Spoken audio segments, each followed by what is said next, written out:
Bonjour, suite du chapitre C5. Donc on s'intéresse maintenant aux piles et constitution d'une pile. Une pile est donc constituée de deux demi-piles reliées entre elles par une jonction électrolytique ou pont salin. Une demi-pile est constituée d'un métal M qui plonge dans une solution qui contient son cation métallique Mn+.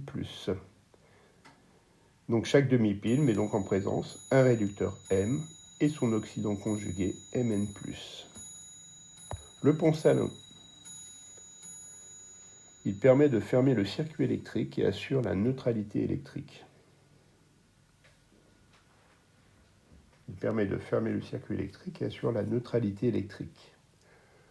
Remarque, pour une pile à combustible, c'est une membrane qui laisse passer les ions. Voir l'enseignement scientifique terminal. Pour une pile à combustible, c'est une membrane qui laisse passer les ions. Alors, après la constitution, maintenant le fonctionnement d'une pile. Et on commence par la polarité d'une pile, c'est-à-dire polarité des électrodes. Comment la déterminer? Eh bien, cette polarité des électrodes est déterminée à l'aide d'un voltmètre. Si la tension mesurée par le voltmètre UM1M2 est positive, alors le potentiel électrique de l'électrode M1 sera supérieur au potentiel électrique de l'électrode M2. Et dans ce cas-là, M1 constituera le pôle positif de la pile. Tension à vide d'une pile. La tension à vide d'une pile se note E. C'est ce qu'on appelle sa force électromotrice, FEM. Et celle-ci se mesure en circuit ouvert. E est forcément positive. Elle se mesure en circuit ouvert, c'est-à-dire qu'il n'y aura aucun courant qui circulera. Exemple sur la pile nickel-argent. Donc je représente la pile, le voltmètre qui est relié à cette pile, la borne positive à l'électrode de nickel, la borne négative à l'électrode d'argent. Le voltmètre, lui, mesure une tension négative, c'est-à-dire UNIAG, qui est négative. Ça signifie que l'électrode d'argent constituera le pôle positif de la pile. Les réactions électrochimiques aux électrodes.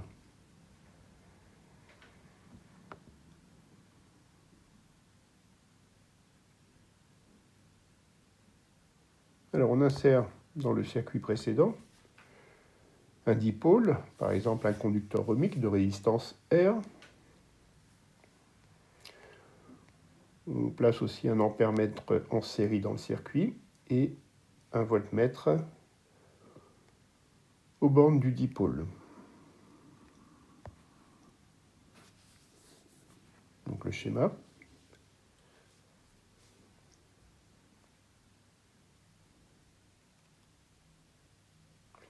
Voilà. On ferme l'interrupteur K. L'ampèremètre décèle alors le passage d'un courant électrique. Ce qui veut dire qu'il y a des réactions électrochimiques qui se produisent dans les deux demi-piles.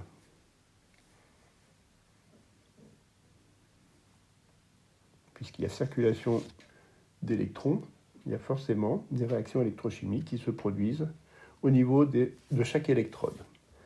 Alors, à la borne... J'indique le sens du courant électrique et le sens des électrons en vert. Donc à la borne plus, c'est-à-dire à l'électrode d'argent, des électrons sont captés. Ce qui veut dire que l'électrode est le siège d'une réduction. Autrement dit, les ions Ag+ sont réduits selon la demi-équation. Les ions Ag+ sont réduits selon la demi-équation Ag+ plus électron qui donne Ag. À la borne négative, c'est-à-dire à l'électrode de nickel, les électrons sont libérés. Il y a donc oxydation du métal nickel. Le nickel est donc oxydé selon la demi-équation. Ni solide donne Ni2 plus aqueux plus 2 électrons.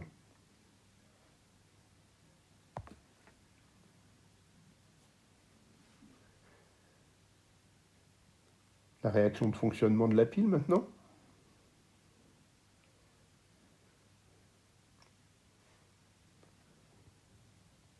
Les électrons sont libérés par l'électrode de nickel. 2 électrons sont libérés dans le circuit. Donc ces 2 électrons doivent être captés par l'électrode d'argent. Donc il va falloir que je multiplie par 2 la première demi-équation. Ce qui me donne la réaction de fonctionnement 2Ag+, plus Ni solide, qui donne 2Ag, plus Ni2 plus aqueux. Mouvement des porteurs de charge, donc c'est-à-dire des ions, dans le pont salin. Alors, d'après la réaction de fonctionnement précédente, on constate que des ions Ni2+ sont formés, ce qui veut dire que la concentration dans le compartiment qui contient les ions Ni2+ va augmenter. Et celle des ions Ag+ va diminuer, puisque ceux-ci sont consommés dans la demi-pile Ag argent. Pour assurer l'électroneutralité des solutions, les ions négatifs circulent dans le pont salin vers la demi-pile nickel et les ions positifs vers la demi-pile argent. Alors attention, dans le pont salin, on ne doit pas avoir d'ion chlorure, puisqu'on a une demi-pile argent, et forcément on aura une réaction Ag+, des ions Ag+ avec Cl-, une réaction de précipitation. Donc ne pas mettre d'ion Ag+ dans le pont salin pour les piles argent. Capacité électrique d'une pile. Donc la capacité électrique d'une pile, que l'on note Q ou Qmax, est égale à la charge électrique qu'elle peut fournir jusqu'à son usure.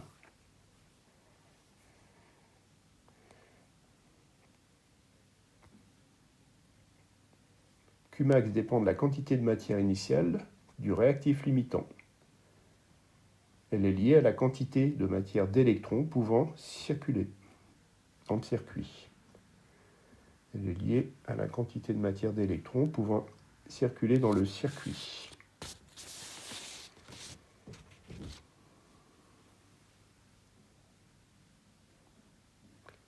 La relation qui donne cette quantité est quantité d'électrons fois F, où F est la constante de Faraday, qui correspond à la quantité d'électricité transportée par une mole d'électrons en valeur absolue.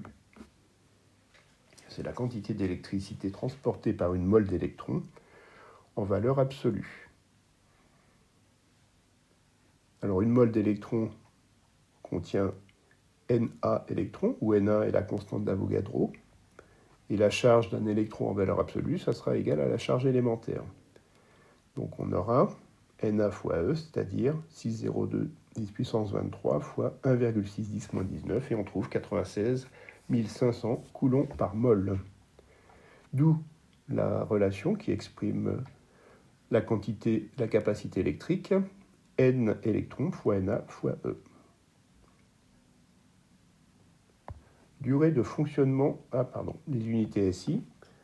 La quantité d'électrons est exprimée en mol, la constante d'Avogadro en mol moins 1, et petit e en coulomb, charge élémentaire. Durée de fonctionnement d'une pile. Delta T égale Qmax sur I, avec I qui est l'intensité du courant électrique que l'on suppose constante pendant la durée de fonctionnement de la pile. Les unités du système international. Q est exprimé en coulomb, I en ampères et delta T en secondes. Conclusion. Un transfert spontané d'électrons peut s'effectuer par contact entre réactifs. Vous pouvez regarder la vidéo sur le site Futura. Vous tapez arbre de Diane. C'est un fil de cuivre qui qui trempe dans une solution contenant des ions Ag+, ou par l'intermédiaire d'un circuit extérieur. La stratégie de séparation des réactifs dans deux demi-piles permet de canaliser les électrons échangés dans un fil conducteur et par conséquent de faire circuler un courant électrique.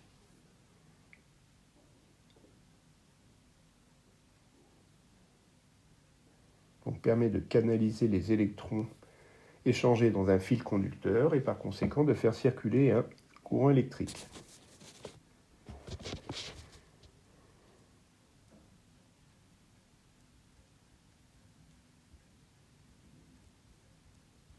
Alors, tant que la pile débite un courant, on aura le quotient de réaction qui sera différent de la constante d'équilibre.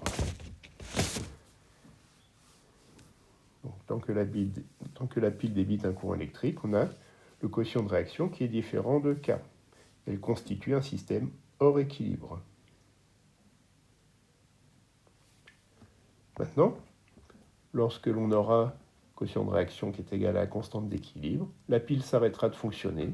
On dit qu'elle est usée.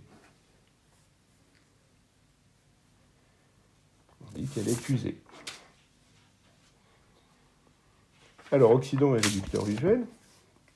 Donc les réducteurs usuels, bien les métaux du bloc S, c'est-à-dire la colonne 1 et 2 de la classification périodique, eh bien, ces métaux du bloc S ont un caractère réducteur, car ils cèdent facilement leurs électrons de valence pour acquérir la configuration électronique du gaz rare le plus proche. Le dihydrogène H2 gaz est aussi un bon réducteur.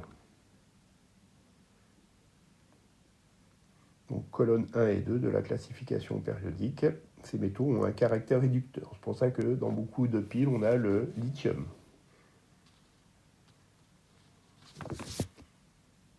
Les oxydants usuels. Alors, un oxydant est une espèce chimique capable de capter un ou plusieurs électrons.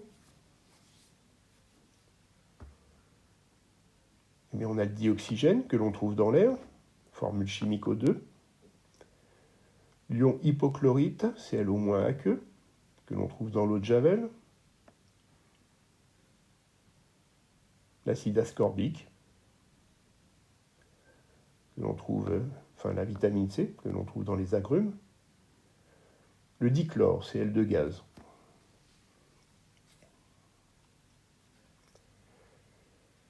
Je vous remercie de votre écoute et à bientôt.